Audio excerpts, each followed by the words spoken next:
Hey there, beautiful friend. Tired of annoying spam and scam calls interrupting your day?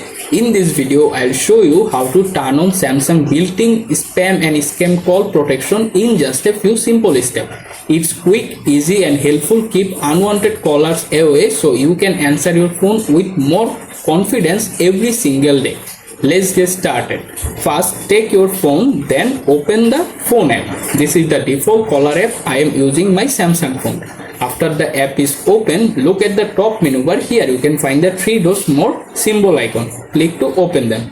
In the pop-up menu, find the settings option. Click on them. Once you are in the call settings page, scroll down a little, find the caller ID and spam protection option. Tap on it. Right now this option is turned off by default my phone. So first of all, tap on the main toggle to turn it on. After this enable, scroll down to the bottom, look for the block spam and scam calls option. Right now also this option be disabled. So tap on the toggle to turn it on first. After that you can see two options. Block all spam and scam calls, or second, only block high risk scam calls.